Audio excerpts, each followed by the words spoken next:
साथियों नमस्कार। मैं हूं अनिल वर्मा। आप देख रहे हैं अपना यूट्यूब चैनल योजना इंडिया।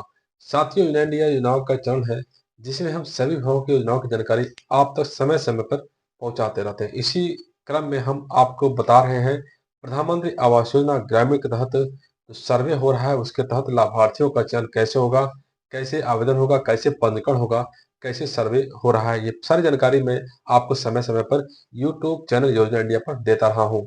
बहुत साथियों का सवाल है कि सेल्फ सर्वे में क्या सावधानी बरतनी चाहिए कि आवेदन जो है एक्सेप्ट हो जाए। तो इसी बताऊंगा आपको कि ऐसे लोग जो खुद सेल्फ सर्वे करना चाहते हैं, अपने आवास का खुद सर्वे करना चाहते हैं, किसी के भरोसे नहीं रहना चाहते हैं, वो चाहते हैं कि अपना सर्वे, अपना पंजीकरण वो खुद करें और खुद लाभ प्राप्त करें।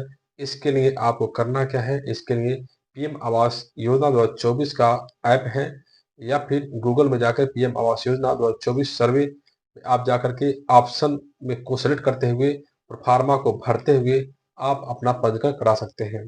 तो उसके लिए करना क्या होगा आपको? जैसे ही आप प्रोसेस पे आएंगे तो वहाँ पे सबसे पहले आपका ई केवाईसी होगा, अपना फेस को कैप्चर करना होगा।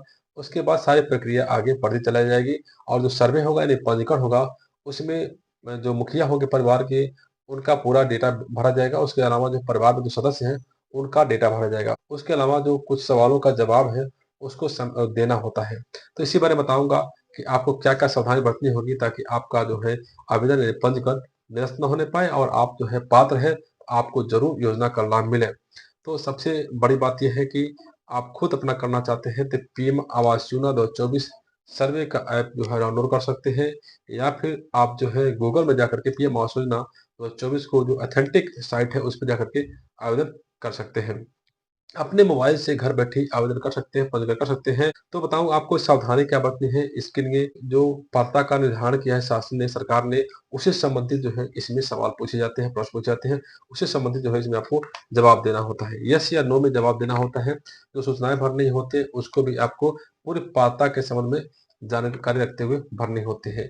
लेकिन इसके लिए जानकारी ये ज़रूरी है कि कौन लोग पात्र हैं, क्योंकि पात्रता से संबंधित यहाँ सवाल पूछे जाते हैं और उसमें थोड़ा-सी गलती हो जाएगा तो आवेदन जो है निरस्त हो सकता है। इसलिए मैं आज फिर बता रहा हूँ आपको कौन-कौन लोग इस योजना के पात्र नहीं हो सकते हैं। तो इसके लिए और उससे संबंधित जो सवाल पूछे जाते हैं, तो इसमें जो है ऐसे लोग जिनका घर जो है पक्का होगा, उनका जो उनको इस योजना में लाभ नहीं दिया जाता है। इसके अलावा जो है द जो 10 पैरामीटर सरकार ने बनाया है उसको भी आप जान लीजिए।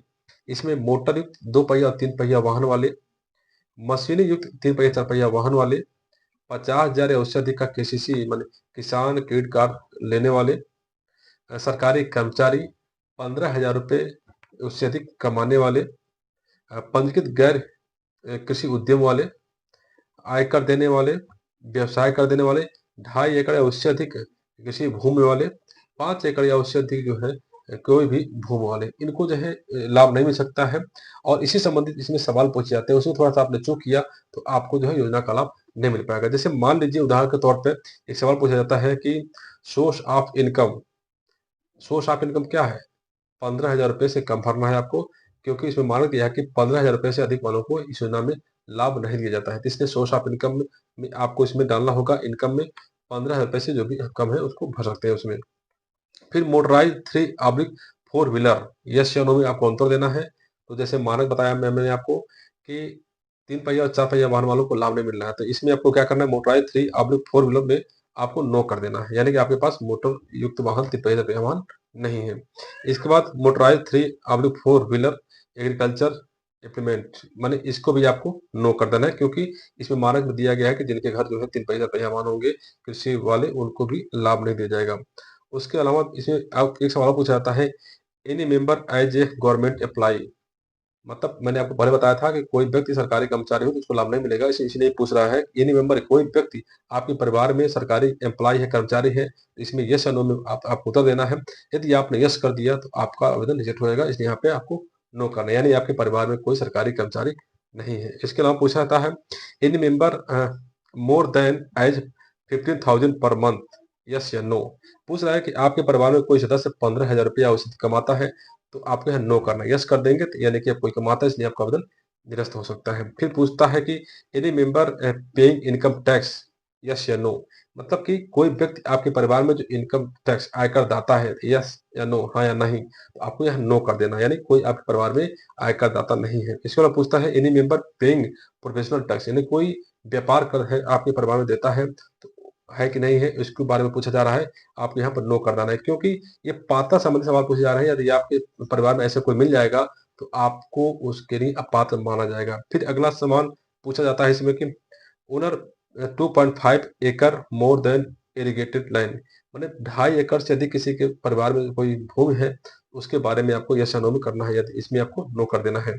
फिर ओनर है 5 एकड़ मोर ऑफ अनइरिगेटेड लैंड, यानी गैर कृषि भूमि 5 एकड़ से अधिक है, उसके बारे में पूछता है, तो आपको यहाँ पर नो कर देना है। मतलब कि जो पूछ रहा है कि आपके परिवार में संपन्नता है, जो सुविधाएं हैं, उसमें आपको नो कर देना है। क्योंकि यदि आपने यस कर दिया तो इसका मतलब आप जो है अपात्रता के दायरे में आते हैं, यानी आप अपात्र हैं।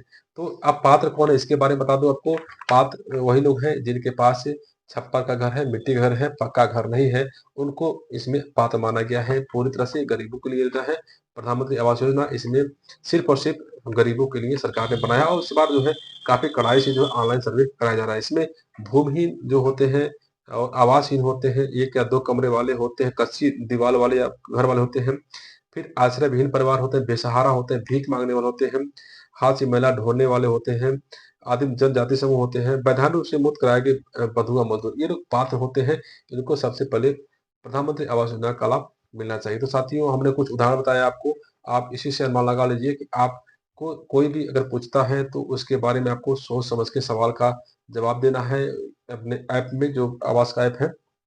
और उसके बाद जो है आप अप्लाई कर देंगे तो आपके पात्रता की जाँच की जाएगी, जो सर्वेयर है वो जाँच करेंगे, आपके घर तक जाएँगे, देखेंगे आपने जो सूचनाएँ दिया है वो सही दिया है, गलत दिया है, और कुछ डॉक्यूमेंट भी आपसे वो माँग सकते हैं।